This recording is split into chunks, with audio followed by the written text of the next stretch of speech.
My Wow. whole life, I've been pretty anxious. I have a perfectionist type personality. I want everything to be Yeah. lined up nice and straight in beautiful little rows. Everything's perfect. And if it's not perfect, I get really angry.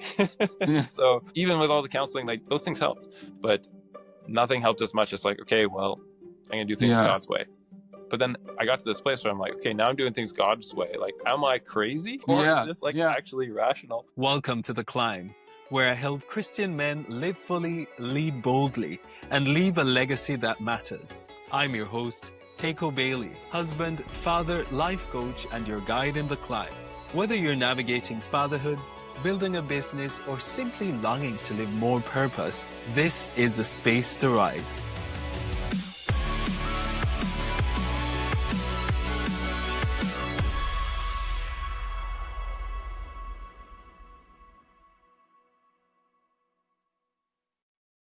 Hey, Dean, it's so good to have you here on The Climb. Welcome. Thanks so much for having me. It's a pleasure.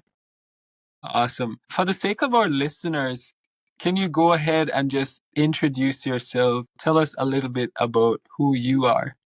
Yeah, totally. So I am in my mid to late 30s right now. I live in Canada, right in the middle, Winnipeg, Manitoba.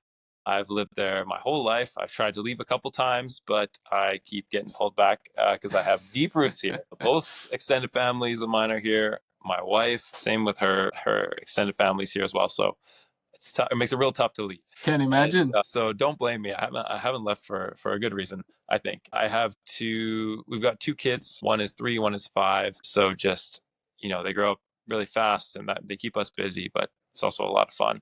So Oh, yeah. that's Well, me. thank you. Tell me about a moment in your life or a season where you went through a period of challenge, where you faced significant challenge. If you could share a little bit about that. Yeah, totally. Well, recently I had worked at a pretty demanding job. And so this is the type of job where it's a newer company. It's considered a startup, so it's not your typical 9 to 5, start at this time, end at this time, and then take nothing home with you. My background professionally is in engineering. I'm a mechanical engineer, and I have a master's in aerodynamics. And more recently, I've worked in the tech industry. Currently, I'm working at a small charity as a program director. Awesome. Can you tell me of a season where you felt like you experienced a challenging time that was very difficult for you and maybe even felt like it wouldn't end? Yeah, absolutely. So, like I said, I've been working at startups, and the most recent one that I had worked at, it was still an early stage startup. And what was unique about it was I was hired as one of 2 employees in Winnipeg.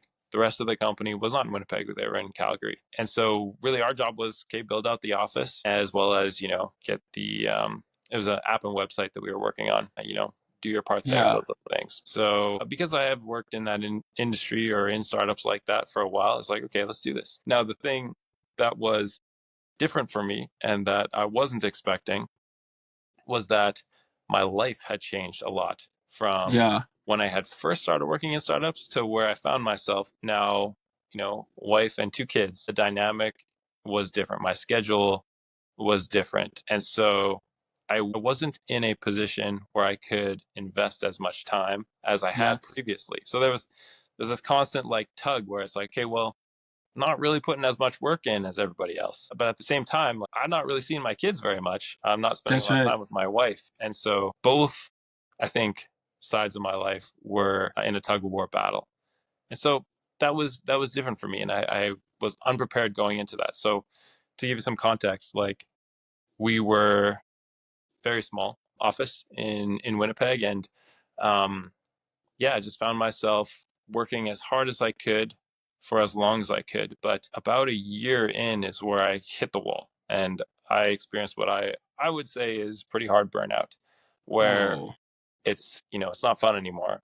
I'm Hmm. not making the progress that I think I should be making. Things are not moving, but then also a part of me deep down is feeling this guilt of, what am I doing with my family? I need to really show up more than I am Yeah. right now, both as a husband and as a father. And so, yeah, I tried pushing that down for a long time. Actually, if I'm being honest, I was in that sort of mode for about a year Whoa. to really get the message and realize that I can't just push my way out of this. And that's been my playbook for my whole life up until that point, is like, you know what, if it's not working, just got to work harder. Okay, so That's right. I'm used to hard work. I embrace hard work. I've always really been drawn to hard work, but unfortunately that was exactly what got me in trouble. I Yeah. was trying to work my Yeah. way out of a problem to work Yes. with the problem. So I mean, it's easy to look back, but man, it was tough in that year, to the point. You studied uh aerospace engineering. Do I Mm-hmm. have it right? So you're used to difficult stuff. Like, I can imagine in that industry, it's a lot of details, a lot of nuts and bolts. If you get one thing wrong, it affects everything else on the other side.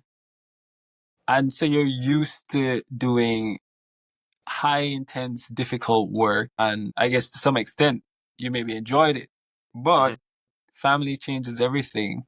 And trust me, I know, because I have two kids, just the dynamics of life changes. Yet in that time, was it that you didn't feel like you have language to communicate what was happening, or maybe depth of understanding to make the changes quickly enough?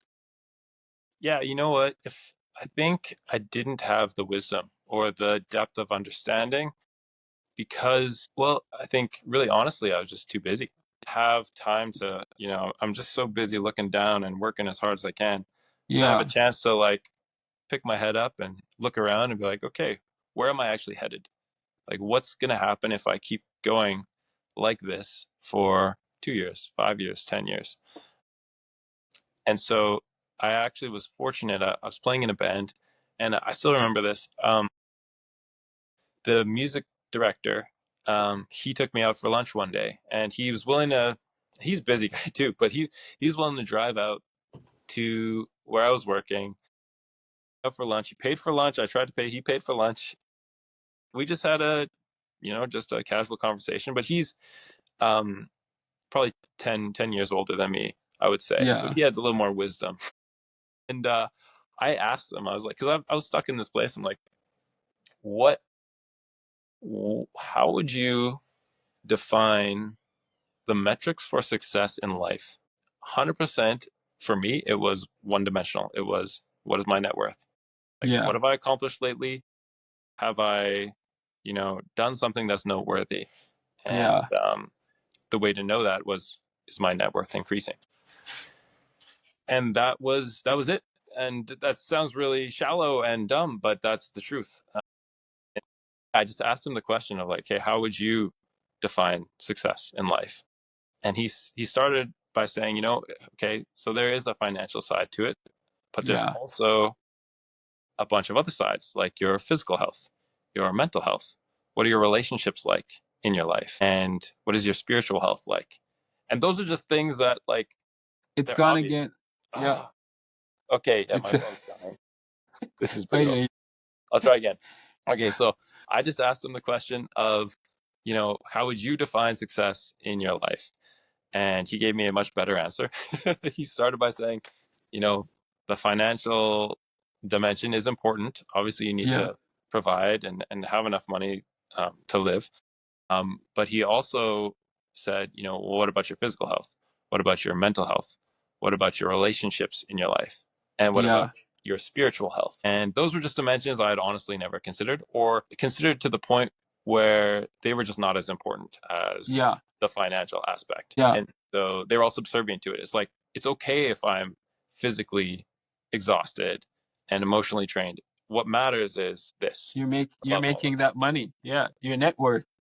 Yes, exactly, exactly.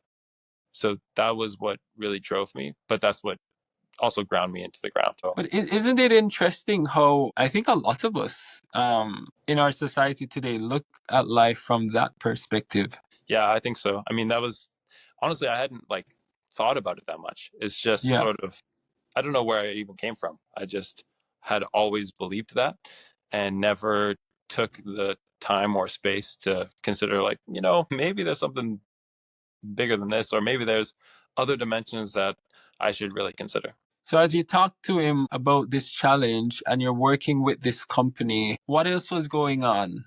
Tell me a little bit more about that. Yeah. So, my relationship with my wife was suffering because, I don't know if you're familiar with the love languages, or I think it's the five love languages, a great That's book. right. I love Gary that book. Chapman. Yeah, super good. So my wife's love language is time. And so that was something I wasn't giving her, at least not nearly enough. Whoa. And so that was straining the relationships. The way that it would like sort of manifest is we would have short tempers. We would get frazzled easily. We'd be on different pages about different things. Like, there'd be disagreements, but almost no time to sort them out. We would just kind of get angry and bounce off each other. And so that, like, it was not a healthy way for us to, I guess, be married or work together. Certainly wasn't a good team dynamic. So yeah, that was part of what was going on. And then the other side of it was with the kids. So sometimes I'd have to work from home. And if I did work from home, that I found for me that was like the worst possible thing, because sometimes a kid would come down and want to play Yeah. with me. And so I'd be like half playing with my kid and then half trying to work. And really what ended up happening was I was being a bad dad and I was being a bad Yeah. memory at the same Yeah. time. So Yeah. it Whoa. was like double pain and failure, which was really bad. So yeah, What would you say is the biggest internal battle that you faced during that time? I think probably just my stubbornness, and stubbornness in the sense of like change is hard, especially when you've operated a certain way for a number of years. And because I had lived my whole life up until that point one way, and because I'd been, in my mind, successful at it by sort of using that same playbook, it was really hard for me to say like, meh, should I change? And Yeah. should I look beyond what I've known has gotten me to this point?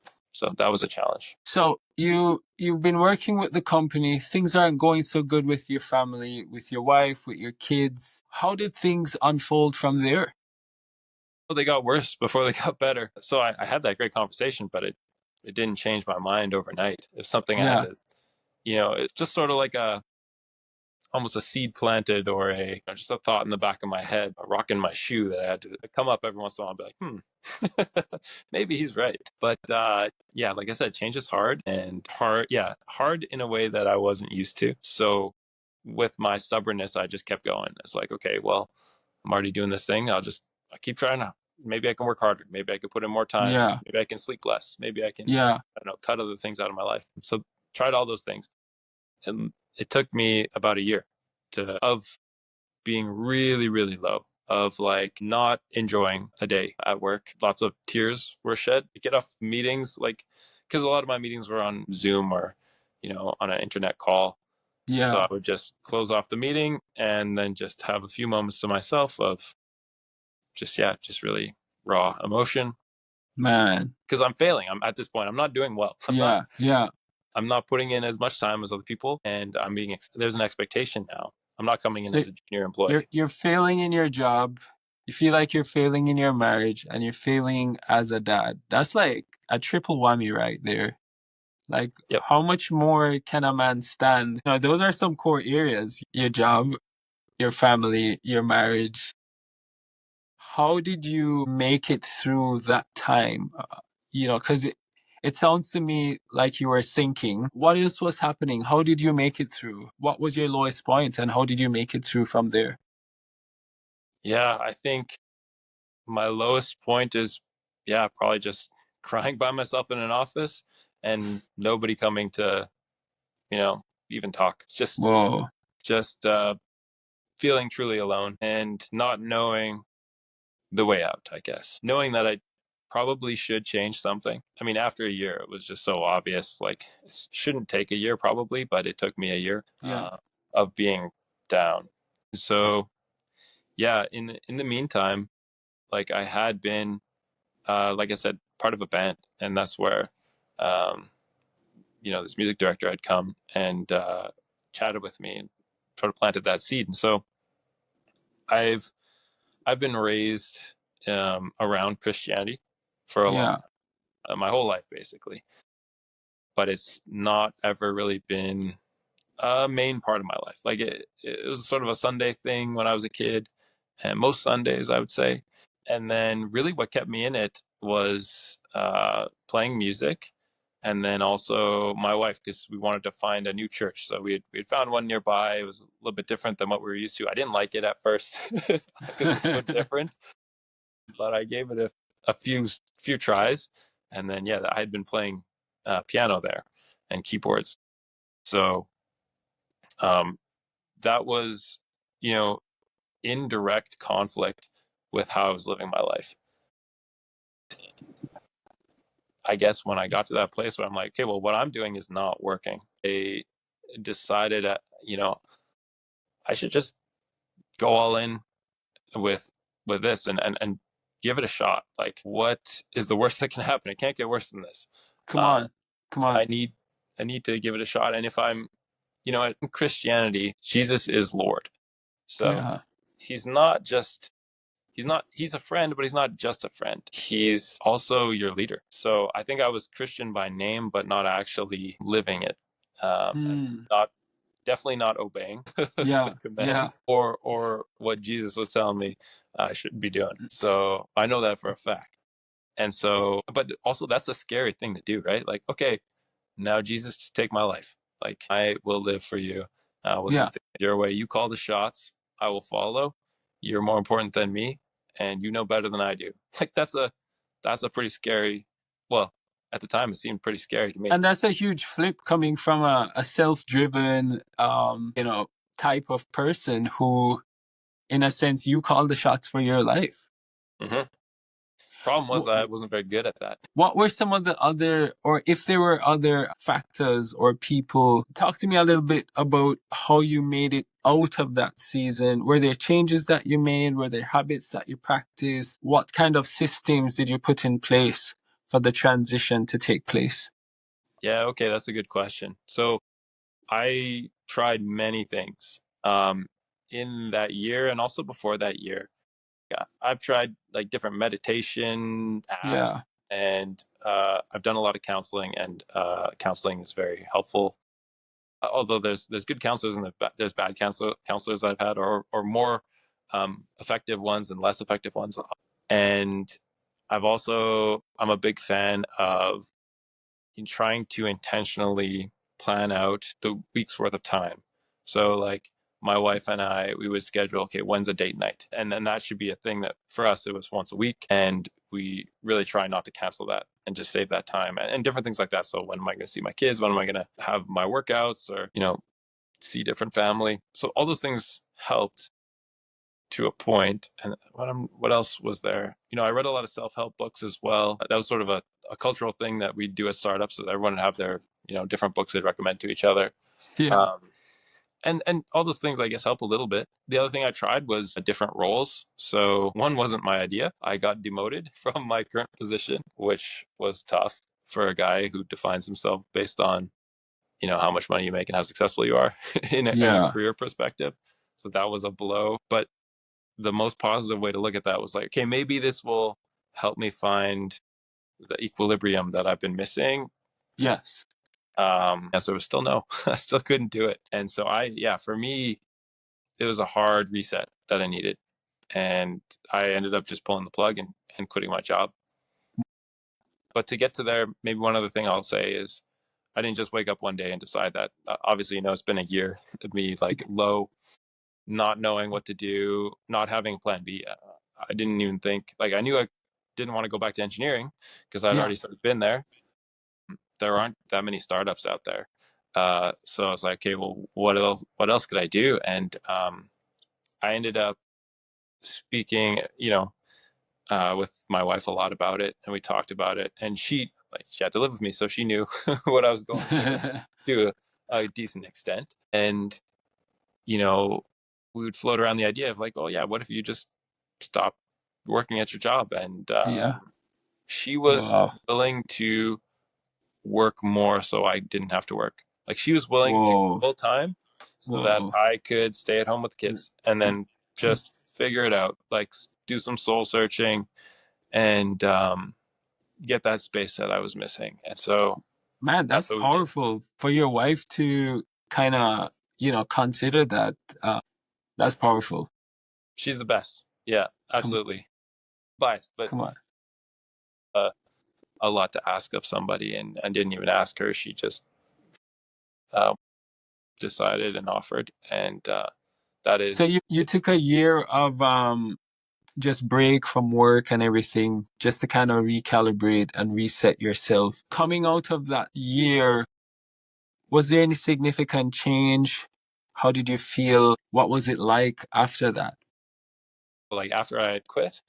Yeah, Yeah, well, as sort of part of me quitting was me deciding to throw out my way of doing things, which is, like I said, you know, net worth over everything, and trying to take a biblical worldview and also, you know, obey Jesus and the Christian commands, if you will, or the come teaching. on, come And on. so that was totally different. And it took me some time.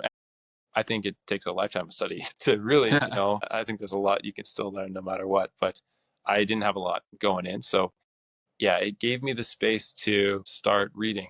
So I read the Bible. I would watch. There's some really good videos from an organization called the Bible Project I was watching at the time, and because some of the stories are pretty hard to read, so they give you the context that is sort of behind them, and the overarching themes, and how the Bible is really a bunch of stories that tells one story, That's um, right. sort of like a mosaic. And yeah, anyways, that that really helps. So slowly, I'm learning. At the same time, I'm like, okay, I've now dedicated my life to this thing, and I have to tell you first that like I have never felt that much peace in my life. Like, Wow. period. My Wow. whole life, I've been pretty anxious. I have a like perfectionist type personality, and that's probably why satellites drew me. Is like I want everything to be lined Yeah. up nice and straight in beautiful little rows. Everything's perfect, and if it's not perfect, I get really angry. Yeah. So yeah, pretty anxious most of my life. Even with all the counseling, like those things helped, but nothing helped as much as like, okay, well, I'm gonna do things Yeah. God's way. That was fundamentally the thing. But then I got to this place where I'm like, okay, now I'm doing things God's way. Like, am I crazy or is Yeah. this like Yeah. actually rational? So I spent a year, that first year off, I spent just looking into the Christian worldview from the perspective of the evidence. So, what does history tell us about the Bible? Can we trust it? Is it Yeah. reliable? Has it been just distorted? Because there's lots of denominations. Is it reliable? And does God exist, or is it more likely that this is all just from nothing and means nothing? Yes.